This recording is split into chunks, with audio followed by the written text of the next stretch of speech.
Hello everyone, welcome to smart exam. मित्रांनो, आज आपण पंचायत राज या विषयावरील अतिमहत्त्वाचे प्रश्न अभ्यासणार आहे. यामध्ये आपण टोटल 100 वन लाइनर प्रश्न अभ्यासणार आहे आणि हे सर्व प्रश्न आपण तुमच्या मागील परीक्षांमध्ये वारंवार रिपीट झालेले प्रश्न आपण घेतलेले आहेत. त्यामुळे हा व्हिडिओ तुमच्या येणाऱ्या सर्वच परीक्षांसाठी खूप महत्त्वाचा ठरणार आहे. त्यामुळे व्हिडिओ शेवटपर्यंत पहा. चला तर वेळ न घालवता हा पंचायत राज या विषयावर बनवलेला अतिमहत्त्वाचा व्हिडिओ स्टार्ट करू. पहा, पहिला प्रश्न. कोणत्या संस्थांना लोकशाहीचा पाळणा म्हणून ओळखतात? तर स्थानिक स्वराज्य संस्थांना लोकशाहीचा पाळणा म्हणून ओळखतात. समोरचा प्रश्न. राष्ट्रीय विस्तार कार्यक्रमाची नॅशनल एक्सटेन्शन प्रोग्रामची सुरुवात कधी झाली होती? तर ती झाली होती 2 ऑक्टोबर 1953 मध्ये. ओके. समोरचा प्रश्न. बलवंतराय मेहता समितीची केंद्र शासनाने नेमणूक कधी केली होती? तर 16 जानेवारी 1957 मध्ये बलवंतराय मेहता समिती स्थापन करण्यात आली होती. समोरचा प्रश्न.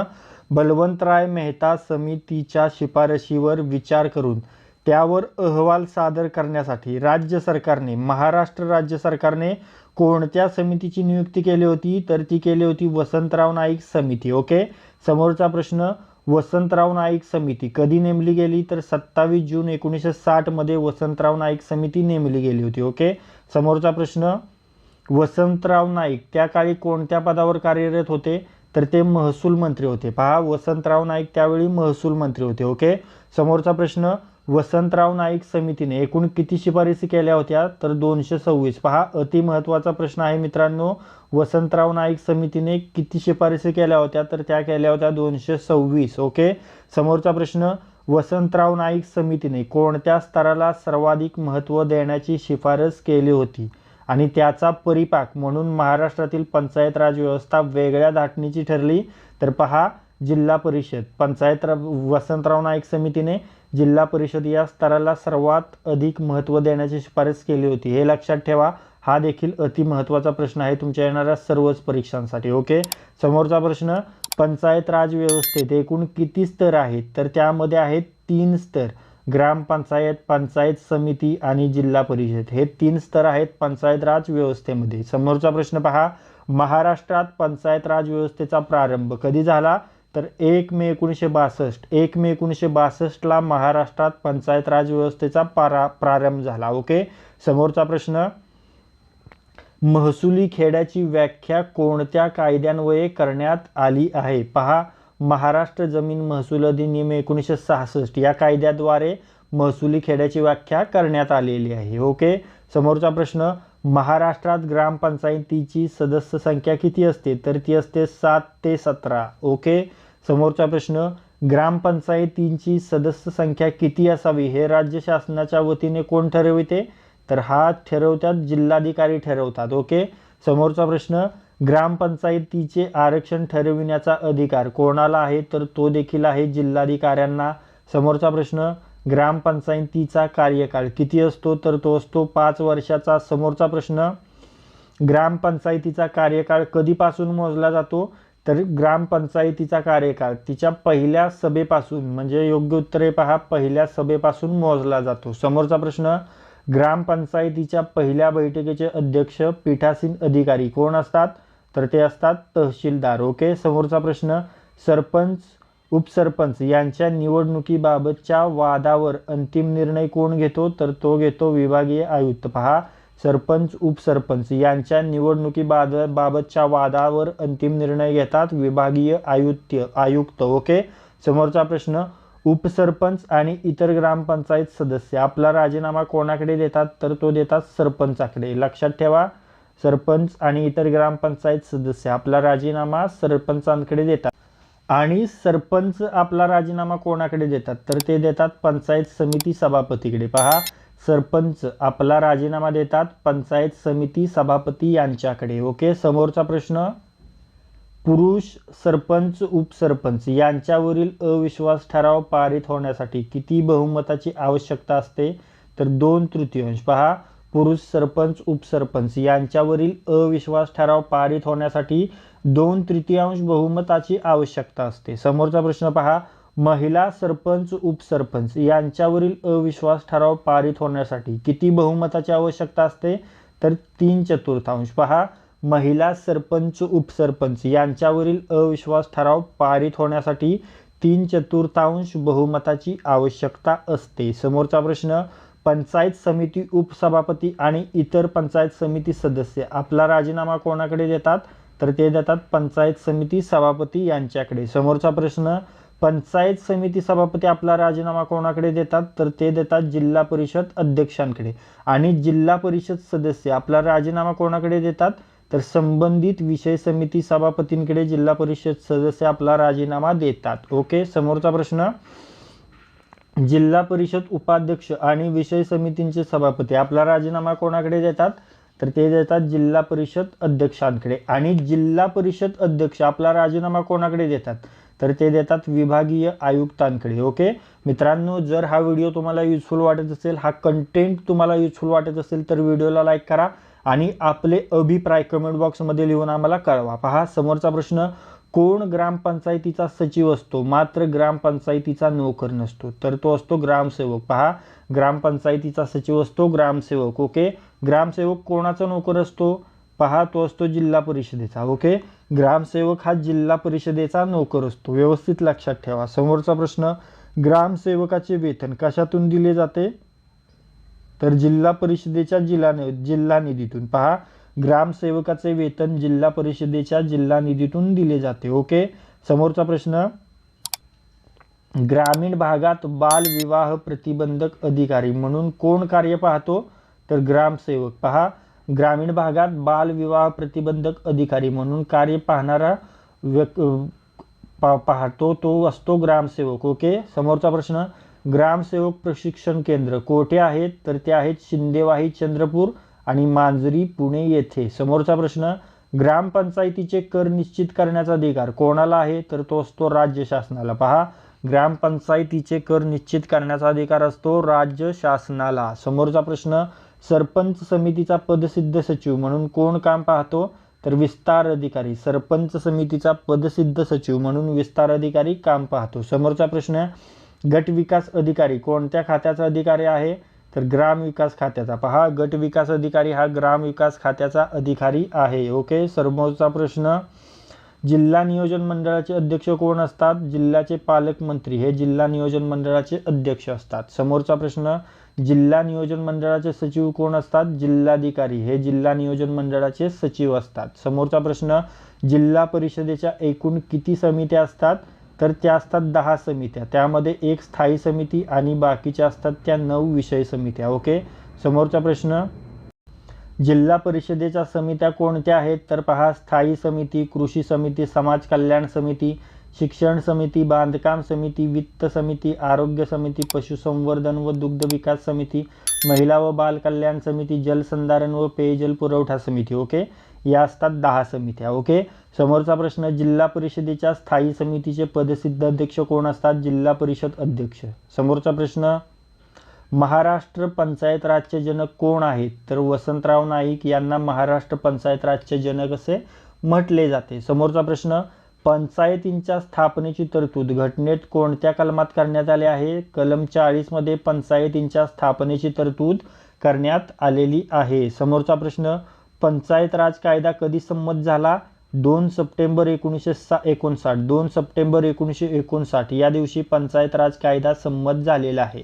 समोरचा प्रश्न, भारतातील स्थानिक शासनाचे जनक कोणाला म्हणतात? Lord Ripon. पहा, भारतातील स्थानिक शासनाचे जनक लॉर्ड रिपन यांना म्हणतात. समोरचा प्रश्न, भारतात पंचायत राज व्यवस्था केव्हा सुरू झाली? 2 ऑक्टोबर 1959. 2 ऑक्टोबर 1959 मध्ये भारतात पंचायत राज व्यवस्था सुरू झाली. समोरचा प्रश्न, आणि ती कोणत्या राज्यातून सुरू झाली ते तुम्ही लगेच कमेंट बॉक्समध्ये सांगा. हा तुमच्यासाठी प्रश्न आहे. भारतात पंचायत राज व्यवस्था कोणत्या राज्यातून सुरू झाली हे तुम्हाला लगेच कमेंट बॉक्समध्ये सांगायचे आहे मित्रांनो. ओके. सांगितलं. पुढे पाहूया. चला, समोरचा प्रश्न पहा, बलवंतराय मेहता समितीशी संबंधित आहे. कोण आहे? तर पंचायत राज व्यवस्था बलवंतराय मेहता समितीशी संबंधित आहे. समोरचा प्रश्न, पंचायत राज व्यवस्था कोठे सुरू झाली? पहा, तुमच्या प्रश्नाचे उत्तर राजस्थानमध्ये. पंचायत राज व्यवस्था राजस्थान या राज्यातून सुरू झाली. समोरचा प्रश्न, आणि कोणत्या जिल्ह्यातून ते तुम्हाला कमेंट बॉक्समध्ये सांगायचे. आता पहा, पंचायत राज व्यवस्था राजस्थानमधील कोणत्या जिल्ह्यातून सुरू झाली, याचे उत्तर तुम्हाला लगेच कमेंट बॉक्समध्ये सांगायचं आहे. ओके. समोरचा प्रश्न अशोक मेहता समितीशी संबंधित आहे. काय? तर पंचायत राज व्यवस्था. ओके. समोरचा प्रश्न बलवंतराय मेहता समिती कधी स्थापन झाली? 1957 मध्ये आपण पाहिलं. अशोक मेहता समिती कधी स्थापन झाली? तर 1977 मध्ये. समोरचा प्रश्न भारतीय राज्यघटनेच्या कोणत्या अनुच्छेदात पंचायती राज व्यवस्थेचे वर्णन केले आहे? तर कलम 243 मध्ये पंचायती राज व्यवस्थेचे वर्णन केलेले आहे. समोरचा प्रश्न पंचायत समितीचे मुख्य कार्यकारी अधिकारी कोण? गट विकास अधिकारी हे पंचायत समितीचे मुख्य कार्यकारी अधिकारी असतात. समोरचा प्रश्न तुम्हाला प्रश्न विचारला होता, त्याचे उत्तर पहा. राजस्थानमध्ये पंचायती राज व्यवस्था कोणत्या जिल्ह्यातून सुरू झाली?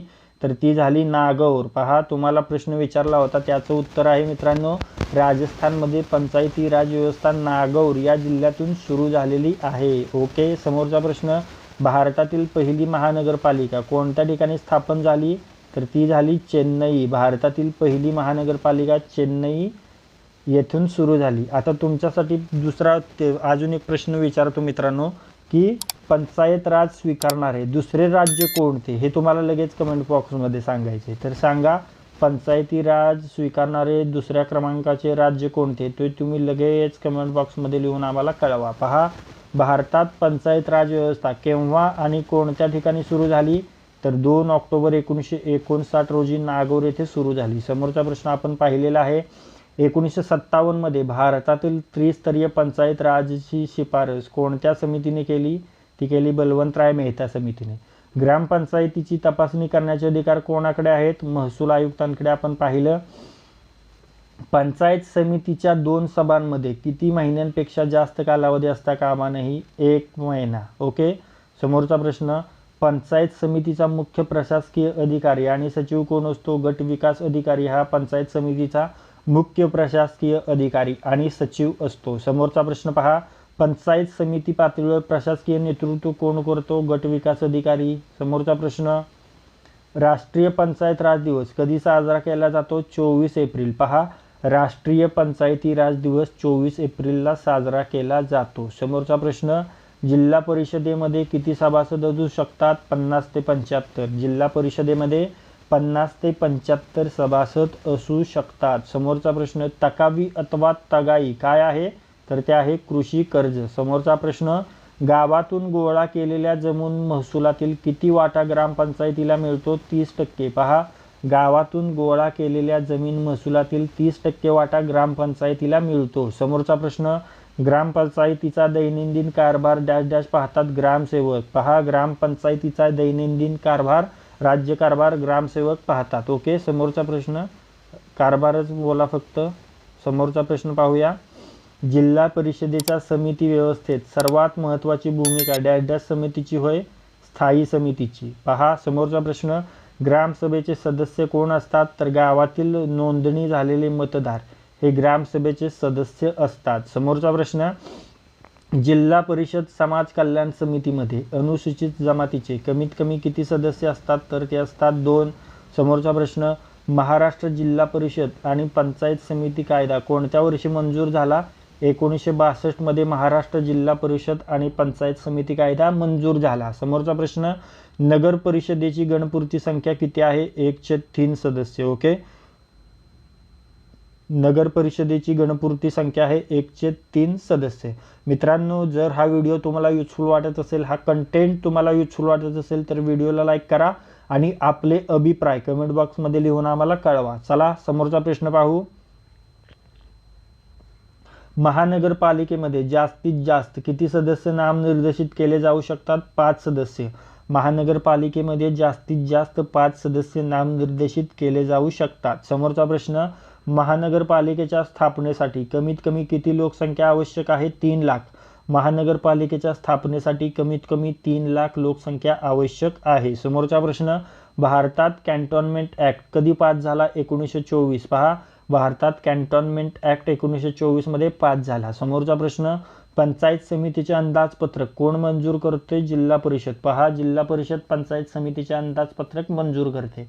समोरचा प्रश्न, पंचायत समितीला आसाममध्ये डॅश डॅश म्हटले जाते, आंचलिक पंचायत. पंचायत समितीला आसाममध्ये आंचलिक पंचायत असे म्हटले जाते. समोरचा प्रश्न, सरपंच समितीचे पदसिद्ध सचिव कोण असतात? विस्तार अधिकारी. पहा, सरपंच समितीचे पदसिद्ध सचिव असतात विस्तार अधिकारी.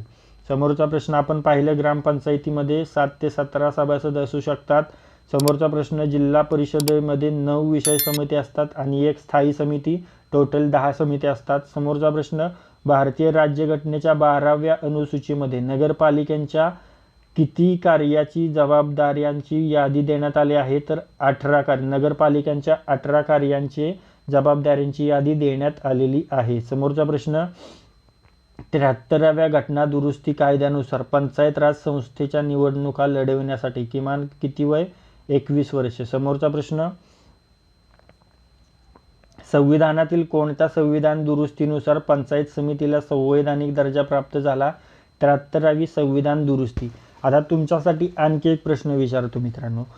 आपला महाराष्ट्र पंचायत राज व्यवस्था स्वीकारणारा कितवे राज्य आहे ते तुम्हाला लगेच कमेंट बॉक्समध्ये सांगायचं. ओके, तर महाराष्ट्र पंचायत राज व्यवस्था स्वीकारणारे कितवे राज्य आहे ते तुम्हाला लगेच कमेंट बॉक्समध्ये सांगायचं आहे. पहा, समोरचा प्रश्न, सर्व राज्यात ग्रामसभा स्थापन कराव्यात अशी शिफारस कोणत्या समितीने केली?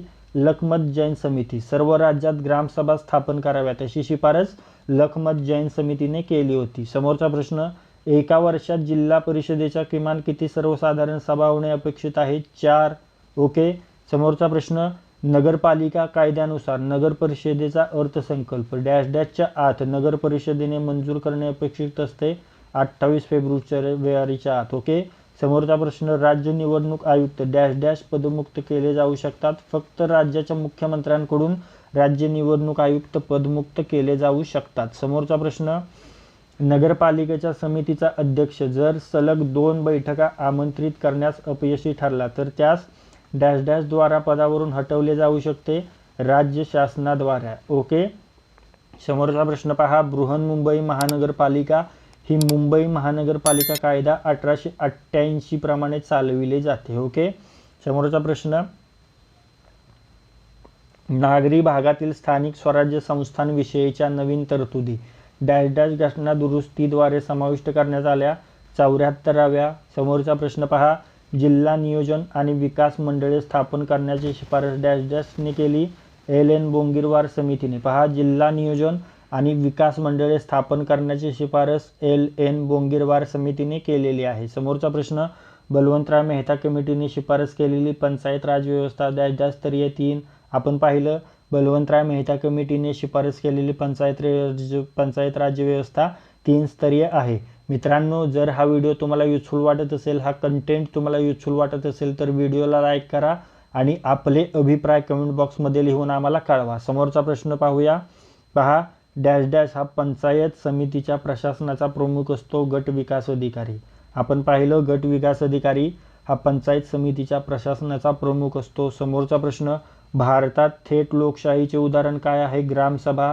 भारतात थेट लोकशाहीचे उदाहरण आहे ग्रामसभा. ओके. समोरचा प्रश्न, ग्रामपंचायत कोणाला जबाबदार आहे? ग्रामसभेला. पहा, ग्रामपंचायत ग्रामसभेला जबाबदार आहे. समोरचा प्रश्न, पंचायतींच्या कार्यकक्षेत किती विषय ठेवले आहेत? 29 विषय. पहा, पंचायतींच्या कार्यकक्षेत 29 विषय ठेवले आहेत. समोरचा प्रश्न, डॅश डॅश हा पंचायत समितीच्या प्रशासनाचा प्रमुख असतो गट विकास अधिकारी. आपण पाहिलं, इथे पण पंचायत समितीच्या प्रशासनाचा प्रमुख असतो गट विकास अधिकारी. तर मित्रांनो, या व्हिडिओमध्ये आज आपण पंचायती राज या विषयावरील अतिमहत्त्वाचे प्रश्न अभ्यासलेले आहेत आणि यामध्ये आपण टोटल 100 वन लाइनर प्रश्न अभ्यासलेले आहेत मित्रांनो. आणि हे सर्व प्रश्न आपण तुमच्या मागील परीक्षांमध्ये वारंवार विचारलेले रिपीट झालेले प्रश्न घेतलेले आहेत. त्यामुळे तुमच्या येणाऱ्या सर्वच परीक्षांमध्ये हा व्हिडिओ अतिमहत्त्वाचा ठरणार आहे. आणि हे जे सर्व प्रश्न आहेत मित्रांनो, ते खूप महत्त्वाचे आहेत. त्यामुळे हा व्हिडिओ तुम्हाला जेवढा जास्त वेळा रिवाईज करता येईल, पाहता येईल तेवढा जास्त वेळा रिवाईज करा. कारण या व्हिडिओमध्ये आपण सर्व अतिमहत्त्वाचे प्रश्न घेतलेले आहेत आणि महत्त्वाच्या प्रश्नावर आपण डिस्कशन देखील केलेले आहे, ज्याचा तुम्हाला येणाऱ्या सर्व परीक्षांमध्ये फायदा होणार आहे. जर हा व्हिडिओ तुम्हाला युजफुल वाटला असेल तर या व्हिडिओला लाईक करा.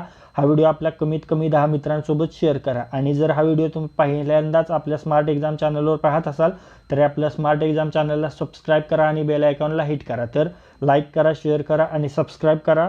थँक्यू.